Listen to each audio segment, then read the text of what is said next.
il y a l'un des deux ADN qui correspond à un individu fiché, qui a été condamné, tout au moins qui est connu pour des faits de violence. Ouais. Mais on ne sait pas qui. Il ne veut pas nous le révéler. Il ne veut pas vous le dire. Et puis, donc il annonce qu'il va le faire arrêter dans les jours qui suivent. Nous sommes en novembre 2016. Un an après, toujours rien. Et alors, depuis, William, qu'est-ce qui s'est passé? Cet homme a été disculpé? Oui, justement. En fait, ce qui a été expliqué par Jean-Michel Prêtre à l'issue, in fine, sur cette affaire, c'est qu'il y a eu une erreur de saisie du nom correspondant à l'empreinte génétique dans le FNAIL. Et que donc, en fait, la personne avec ce nom n'est pas vraiment la personne rattachée à cet ADN là. Voilà, exactement. Et donc ce qu'il dit, c'est que cette personne n'existe pas, sauf que effectivement l'ADN lui il existe, donc qui c'est déjà la première question. Il y a quand même un ADN qui était inscrit au fichier des empreintes génétiques. Il y a toujours matière donc à investiguer. Là il y a donc lui, Jean-Michel Prêtre n'a pas voulu, n'a pas poursuivi ses investigations. Du coup, l'avocate d'Omar Haddad est allée voir, en quelque sorte, le chef de Jean-Michel Prêtre, qui est le procureur général près la cour d'Aix-en-Provence, qui, lui, a écrit une lettre ordonnant la poursuite des investigations. Ça, c'était cet été, et depuis... Peut-être que les investigations ont été faites, peut-être pas. Cela n'a pas été rendu public. Mais il peut le contraindre, le monsieur Prêtre, à faire ses investigations, a priori. Mais il lui demande, il lui ordonne de faire la poursuite de ses investigations. Donc, normalement, c'est le procureur général qui décide. Donc on est sur un... Mais est-ce que ça voudrait dire, pardon, est-ce que ça voudrait dire, si on s'aperçoit, donc on sait que ça n'est pas l'ADN de Omar Haddad, on trouve à qui appartient cet ADN? Est-ce qu'aux yeux de la justice, ça suffit pour disculper Omar Haddad? La question, elle est là. Vous demandez quoi? Vous demandez qu'il soit innocenté ou vous demandez d'avoir les pièces suffisantes pour pouvoir faire ouvrir un procès en révision? Tout à fait. C'est-à-dire que dès lors qu'on va découvrir l'identité de personnes dont l'ADN ne devrait pas se trouver sur la scène de crime, quand même mélangé au sang de Madame Marshall, à la fois sur les portes, et puis il faut savoir qu'avec les nouvelles expertises, on a trouvé encore 2 autres ADN qui cette fois se trouvent sur le chevron qui a servi à frapper Madame Marshall. Forcément, le meurtrier a laissé son ADN sur ce chevron. Pourquoi? Parce que c'est un énorme chevron qu'il a manié avec grande force. Il faisait 40 degrés à l'ombre ce jour-là, et c'était dans une chaufferie qui en plus était en fonction parce que c'était le système de chauffage de la piscine. Donc il a transpiré quoi, c'est ça? Il a forcément dû laisser son ADN. Or on découvre 2 ADN sur ce chevron. Et monsieur Prêtre, le procureur, dit je m'en moque, je ne vais pas le vérifier, je ne vais pas comparer, je ne vais pas procéder à de nouvelles analyses. Sauf que là il est contraint de le faire. Il devrait être contraint de le faire. Moi, je fais confiance dans monsieur le procureur général. C'est Robert Gély, qui est l'ancien directeur des affaires criminelles et des grâces, d'ailleurs. C'est quelqu'un de très, très compétent. William. Ce qui est important pour la défense pour qu'on comprenne bien ce qui est en jeu, ce qui est important pour la défense d'Omar Haddad, c'est d'obtenir ce procès en révision. Pourquoi? Et pour cela, il faut des nouveaux éléments. Si effectivement on trouve un ADN, qu'on découvre qu'une personne de l'entourage de la victime, on retrouve son ADN sur le chevron, c'est un élément nouveau qui va permettre de rouvrir le procès, de tout reprendre au début, et surtout, en fait, in fine, c'est d'apporter le doute, ce fameux doute, qui au premier procès n'a pas été suffisamment porté et qui doit profiter à l'accusé. Il y a un homme dans le documentaire qui dit les éléments à charge dans cette enquête pèsent plus lourd que les éléments à décharge.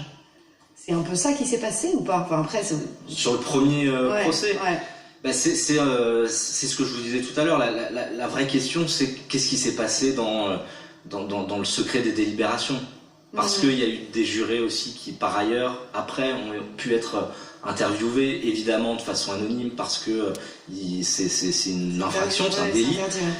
Tout cela doit rester dans le secret, et qui expliquait en substance, en fait, qu'ils avaient été orienté par le président. Pour bien comprendre, il y a déjà eu une requête en révision qui a été rejetée. On peut demander à plusieurs reprises une requête en révision si on apporte un élément nouveau. À chaque fois, il faut quoi pour ça? C'est un élément nouveau, suffisamment important pour que la réouverture soit possible, et tout ça est estimé par qui? Qui décide que l'élément est suffisamment important? Alors, autrefois, c'était la commission de révision Ouais. des condamnations pénales qui était en quelque sorte un filtre, qui devait vérifier si c'était bien des éléments nouveaux, et puis s'ils estimaient que c'était suffisamment nouveau, suffisamment intéressant, probant, eh bien, ils renvoyaient devant la cour de révision. Maintenant, la procédure a changé, c'est directement la cour de révision qui est saisie. Et la cour de révision, si elle décide de réviser, elle va ordonner une nouvelle enquête. Il y aura un nouveau conseiller rapporteur qui va être nommé, il y aura une nouvelle instruction. Et c'est pour ça que la recherche de la vérité pourra se faire, car avec l'identité des personnes dont on a retrouvé l'ADN, on va pouvoir vérifier comment il se fait que ces ADN se soient trouvés là. Est-ce qu'ils avaient un mobile, eux, pour assassiner Madame Marshall? Qu'est-ce que cette mort a pu leur rapporter, etc.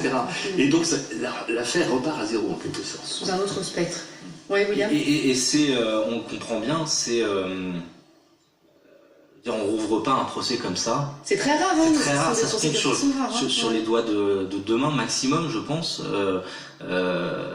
L'affaire Marc Machin, ça a été rouvert, mais il y a d'autres affaires qui se heurtent justement à l'affaire Seznec, qui n'a jamais été rouverte malgré le fait que plusieurs personnes le demandent. Le pullover rouge, l'affaire Ranucci aussi. Hein, oui, non mais voilà, c'est aussi signe quand même, il faut le dire, du bon fonctionnement de la justice, que aussi de mettre des garde-fous sinon, je veux dire, ce serait aussi la porte ouverte à la révision de tous les procès, malgré parfois 3 procès d'assises jusqu'à un renvoi voilà, sur un 3e procès.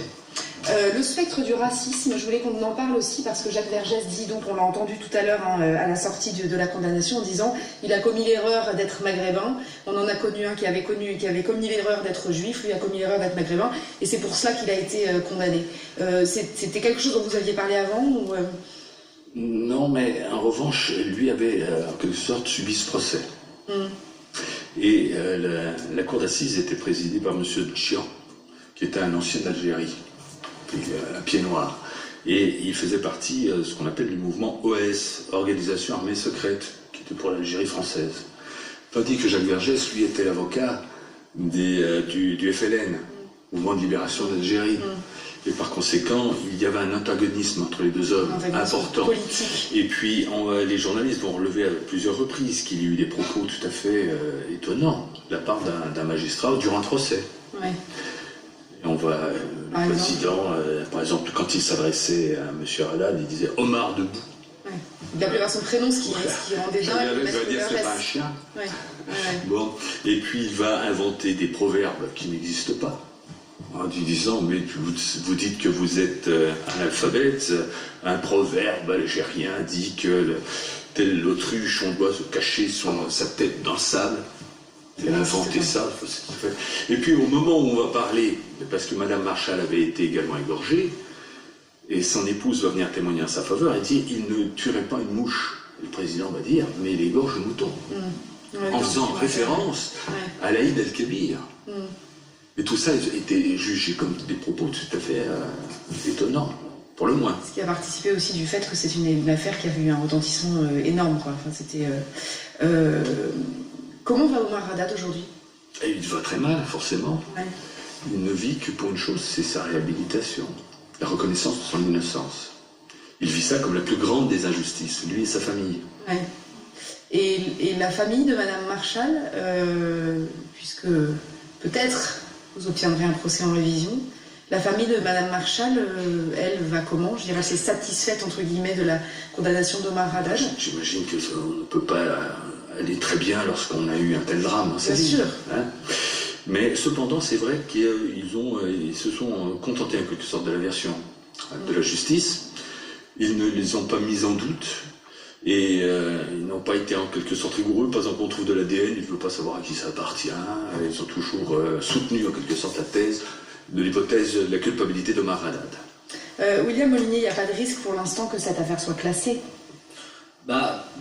C'est pour ça d'ailleurs que l'avocate Sylvie Novakovic relance très régulièrement des actes de procédure pour justement éviter que l'action publique ne s'éteigne et que finalement l'affaire soit classée comme on dit. Quel recours a-t-on quand on a déjà demandé un procès en révision? Alors on a compris qu'on pouvait en obtenir d'autres. La Cour européenne des droits de l'homme, c'est déjà... voilà. Il n'y a plus d'autres recours que le... C'est la requête en révision. Hein. La seule chose que l'on vise, c'est la requête en révision. On peut en déposer autant que l'on souhaite, à partir du moment où on a réellement des éléments nouveaux et probants. Il faut des éléments nouveaux faisant naître l'existence d'un doute quant à la culpabilité de la personne condamnée. Mais ce doute existe, quoi qu'il en soit. Parce que ce que les téléspectateurs doivent savoir, c'est que Mme Marshall a été frappée à de nombreuses reprises au crâne. Elle a eu un œdème cérébral. Elle a eu le cuir chevelu éclaté. Elle a voulu se protéger. Ça lui a brisé le poignet, ça lui a coupé un doigt. Par la suite, elle va être transpercée de coups de poignard, 11 coups de poignard, dont le foie a été transfixé à 2 reprises. Et elle va être éventrée, ses intestins étaient ressortis. Elle va être égorgée. Et on prétend que cette femme de plus de 65 ans, dans cet état, après le départ de son meurtrier, va se relever, va aller chercher un lit de 12 kilos qu'elle va transporter, prendre un chevron, un tuyau en fer et faire un montage sophistiqué pour bloquer la porte, de manière à ce que son meurtrier ne puisse pas revenir. À la suite de ça, qu'est-ce qu'elle fait, Mme Marshall? Elle ne cherche pas déjà à sauver sa vie, pourtant elle a de l'énergie apparemment. Eh bien, elle éteint la lumière. Elle éteint la lumière parce qu'on va retrouver la scène dans le noir complet. Elle va traverser toute la chaufferie qui est grande, puisque c'est une très grande propriété, et 20 à 30 mètres plus loin, elle se dit, qu'est-ce que je pourrais faire en attendant de mourir dans le noir? Eh bien, je vais réécrire une deuxième fois la même inscription, Omar m'a tué. Mais cette fois-ci dans le noir complet. Et je vous demande de réfléchir un instant. Même quelqu'un en très bonne santé ne pourrait pas aligner les lettres en prenant son sang dans le noir complet. Vous allez mettre un O là, vous allez mettre un A là, impossible d'aligner des lettres. Et là, il s'agissait d'une femme qui était en phase de mourir. Je ferai remarquer également que l'inscription elle-même, Omar m'a tué, en lettres géantes qu'on a retrouvées. Vous remarquerez qu'elle n'aurait pas oublié, parce qu'elle n'était pas économe de son sang, elle n'a pas oublié l'apostrophe, on ne sait jamais, avec la fameuse faute d'orthographe. Et c'est écrit au cordeau, avec une femme qui a un œdème cérébral. C'est simplement impossible. Vous ne croyez pas une seule seconde, donc on a... Pas un instant, et je crois que personne n'y a cru, sauf la justice.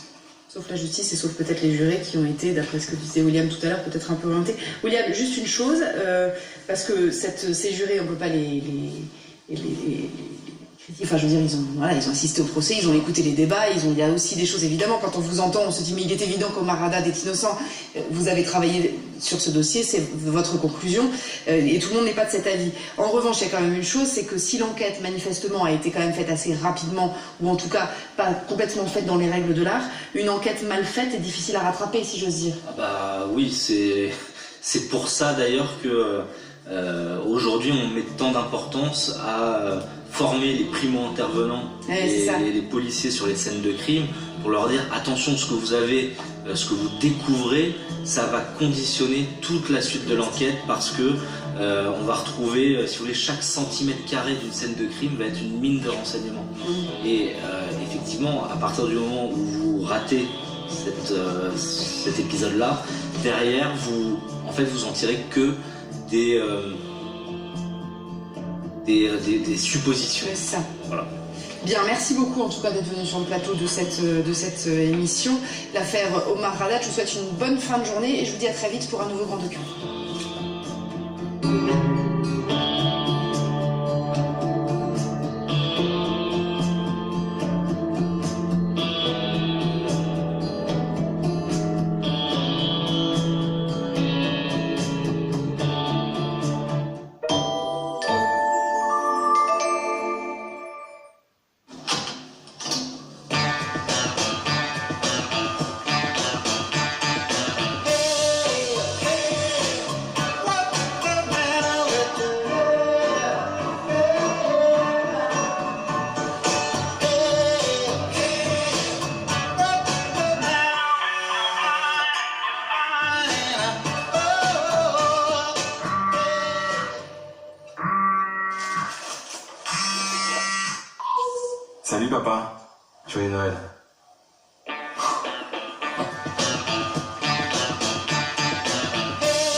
bien plus que de la technologie. Vivez un Noël inoubliable avec Bouygues Télécom.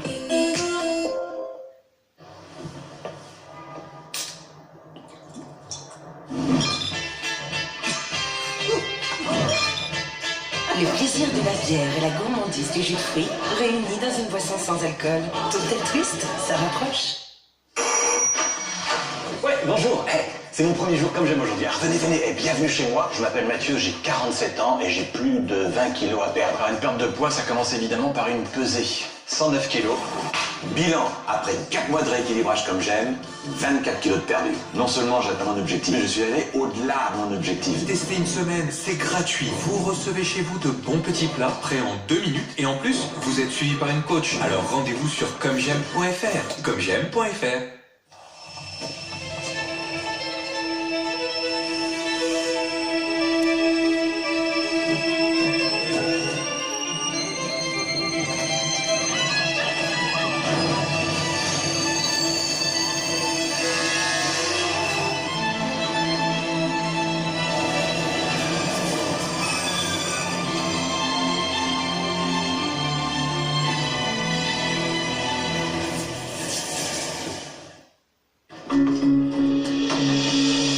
Appartement insonorisé, séjour traditionnel chez l'habitant, villa pour toute la famille, des millions de maisons et d'appartements uniques pour faire votre choix. Réservez votre prochaine histoire.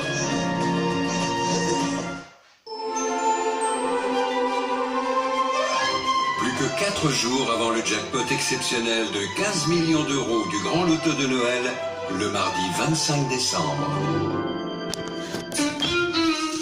FDJ. Excusez-moi. À la hauteur de 2016. Monsieur Préchac, votre voiture gêne sur le parking. Ah,